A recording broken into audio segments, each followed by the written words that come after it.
Well LIC के बाद एक और कंपनी अपना IPO लेकर मार्केट में आ चुकी है and that is prudent corporate advisory. बहुत सारे लोगों का सवाल है कि भाई इस IPO में पैसा लगाना है या नहीं लगाना। वेल आज आपको कंप्लीट एनालिसिस देने वाले हैं, इस वीडियो को आप एंड तक देखना, आपको अपना आंसर मिल जाएगा। क्योंकि बहुत सारे लोग ऐसा बोलेंगे, अभी लेटेस्ट एग्जाम्पल कैंपस के IPO में लोगों को अच्छा लिस्टिंग गेन मिला, और भी जो IPOs आए हैं लोगों ने जिस पे हमने वीडियो बनाई और आपको सजेशन दिया, लोगों ने पैसा बनाया है।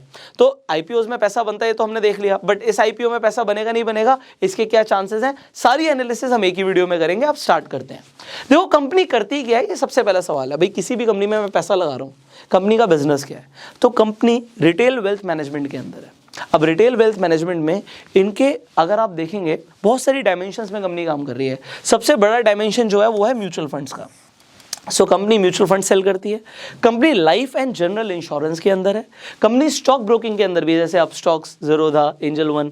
सिमिलरली कंपनी का प्रॉपर्टी बिजनेस भी है प्रूडेंट प्रॉपर्टीज के नाम से, एंड कंपनी लोन्स के अंदर भी डील करती है, लोन्स भी प्रोवाइड करती है। जिस ब्रांड नेम के साथ करती है वो है क्रेडिट बास्केट। म्यूचुअल फंड्स के अंडर कंपनी फंड बाजार ब्रांड नेम से ऑपरेट करती है।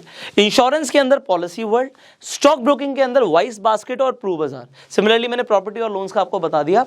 तो कंपनी अलग अलग डायमेंशंस में काफी अच्छा बिजनेस कर रही है। कैसे हमें पता लगा? अगर कंपनी का आप एसेट अंडर मैनेजमेंट देखें तो 48,400 करोड़ से ज्यादा का है। वेल कंपनी टॉप 10 प्लेयर्स के अंदर तो नहीं आती, बट फिर भी ये जो AUM है 48,000 करोड़ से ज्यादा का एक अच्छा AUM माना जाता है। अब यहां पर कितने लोग इन्वेस्टेड है इस कंपनी के साथ? तो हम ये सवाल पूछेंगे, भाई कंपनी के पास टोटली लोग कितने हैं जिन्होंने पैसा लगा रखा है? तो फिगर सामने आ रही है, 13.5 लाख लोगों से ज्यादा कंपनी के पास इन्वेस्टेड रिटेलर्स हैं। अब कितने लोग इनके म्यूचुअल फंड्स के डिस्ट्रीब्यूटर्स हैं? क्योंकि म्यूचुअल फंड डायरेक्टली नहीं बेच रहे, डिस्ट्रीब्यूटर्स के थ्रू बेच रहे हैं। तो आपने बहुत सारे फाइनेंशियल एडवाइजर्स मार्केट में देखे होंगे। अब फाइनेंशियल एडवाइजर्स अलग अलग म्यूचुअल फंड्स जब रिकमेंड करते हैं तो वो उनमें से कई सारे एडवाइजर्स प्रूडेंट के साथ भी जुड़े हुए हैं। तो यहाँ पे 17,500 से ज्यादा कंपनी के पास म्यूचुअल फंड डिस्ट्रीब्यूटर्स हैं। कंपनी के पास 110 ब्रांचेस हैं 20 सिटीज में, और 1,000 से ज्यादा कंपनी के साथ आज की डेट में एम्प्लॉयज काम कर रहे हैं। तो यहाँ पर कंपनी के पास जो बिजनेस है अलग अलग डायमेंशंस में है, और हमें दिख रहा है कि कंपनी काफी ज्यादा डाइवर्सिफाइड भी है। यहां पर कुछ इंपॉर्टेंट फिगर्स हैं। कंपनी का जो ROE है इस वक्त वो 26% का है, और कंपनी का P 34 का है। अब 34 का जो P, अगर आप इंडस्ट्री P देखोगे तो 25-26 के आसपास का है। तो 25-26 के P से अगर 34 को कंपेयर करें तो यहाँ पर पहला नेगेटिव आ रहा है कि कंपनी थोड़ी सी ज़्यादा ओवर वैल्यूड है। जो हम लेटेस्ट डाटा से P निकाल सकते हैं 34 का है, तो मतलब इट इज एक्सपेंसिव, और पहले के डेटा से निकालोगे तो और भी ज़्यादा निकलेगा। तो जिस वैल्यूएशन पर ये पैसा डिमांड कर रहे हैं मार्केट से, वो मेरे हिसाब से यहाँ पे थोड़ा सा ज़्यादा है। बट इससे पहले हम आगे बढ़े, हम थोड़े फाइनेंशियल्स देख लेते हैं। कंपनी पिछले 3 सालों से लगातार बहुत अच्छा परफॉर्म कर रही है। रेवेन्यू की अगर हम बात करें, 2019 में 225 करोड़ का रेवेन्यू था कंपनी का, जो कि 2020 में 236 करोड़ हो गया, और 2021 में 295 करोड़। तो आप देख सकते हो रेवेन्यू में लगातार ग्रोथ हो रही है, क्योंकि कोविड के बाद ना रिटेलर्स ने पार्टिसिपेट भी किया मार्केट में, म्यूचुअल फंड्स में भी लोगों ने पैसा लगाना शुरू किया। अगर आप क्रिसिल की रिपोर्ट देखें तो क्रिसिल की रिपोर्ट के हिसाब से 20% से ज़्यादा का CAGR है इंडस्ट्री का। बट आप थोड़ा सा और एनालिसिस करेंगे तो पता लगेगा, ये जो क्रिसिल की रिपोर्ट है ना, ये IPO से पहले आई है, और इसके लिए कंपनी ने कमीशन दिया है, थोड़ा सा पैसा दिया है इस रिपोर्ट को निकालने के लिए। तो ये मुझे थोड़ा सा एक अगेन नेगेटिव लगा, बट अगेन कंपनी का रेवेन्यू तो बढ़ रहा है। रेवेन्यू के साथ क्या प्रॉफिट बढ़ रहा है वो भी देख लेते हैं। 2019 में 21 करोड़ का प्रॉफिट, 2020 में 28 करोड़ का प्रॉफिट, 2021 में 45 करोड़ का प्रॉफिट। तो प्रॉफिट लगातार बढ़ रहा है रेवेन्यू के साथ, जो कि एक अच्छी बात है। और अगर ये जनरली देखा गया, अगर कंपनीज IPO लाने से पहले अच्छे फाइनेंशियल दिखाती है, अच्छा फाइनेंशियल रिकॉर्ड दिखाती है, तो वहाँ पे लिस्टिंग गेन के चांसेस बढ़ जाते हैं। अगर कंपनी का लगातार प्रॉफिट बढ़ रहा है तो चांसेस इससे भी बढ़ते हैं, क्योंकि जब लोग पैसा लगाते हैं तो इन्हीं फाइनेंशियल्स को देखकर पैसा लगाते हैं।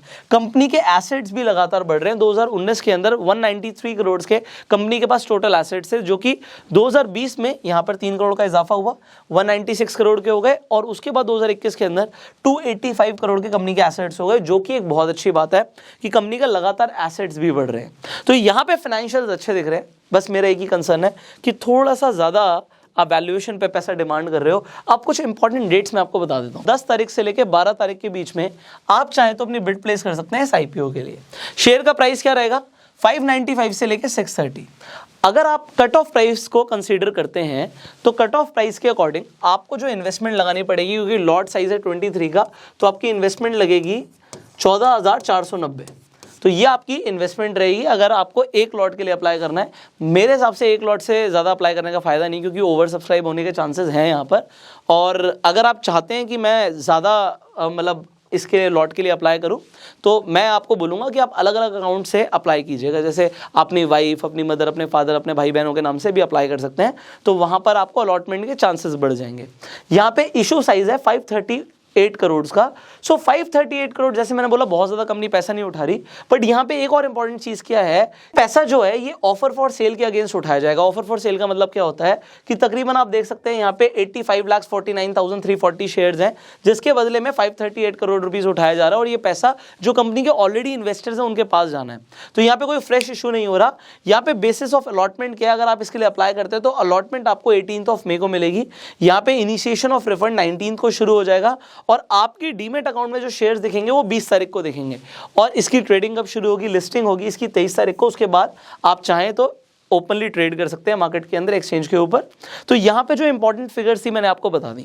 यहाँ पे जैसे मैंने आपको बोला कि अगर आपको इस आईपीओ में पैसा लगाना है तो एक बार आप पहला दिन जाने दीजिए, आप दूसरे दिन ये डिसीजन लीजिएगा एक बार सब्सक्रिप्शन स्टेटस देख के और जीएमपी देख के।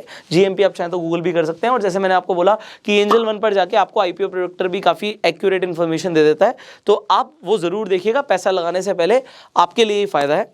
सो फाइनली आपको इन्फॉर्मेशन कैसी लगी कॉमेंट्स में ज़रूर बताइएगा। अगर अभी भी आपके कोई सवाल है तो आप कॉमेंट्स में पूछ सकते हैं। आप इस वीडियो को शेयर भी कीजिएगा, क्योंकि बहुत सारे लोग इस आईपीओ के ऊपर रिव्यू चाहते थे, तो उन लोगों को ये इन्फॉर्मेशन पहुंचेगी। फेसबुक पर वीडियो देख रहे हैं, फॉलो कीजिए। यूट्यूब पर देख रहे हैं, सब्सक्राइब कीजिए, बेल आइकन पर क्लिक कीजिए, क्योंकि अभी जो अपकमिंग आईपीओज है उनके बारे में भी हम आपको इन्फॉर्मेशन देने वाले हैं। फाइनली आप बेल आइकन पे अभी के भी क्लिक कर दीजिए, जिससे आपसे आने वाली एक भी वीडियो मिस ना हो। I will see you in the next video. Till that time, you go self made.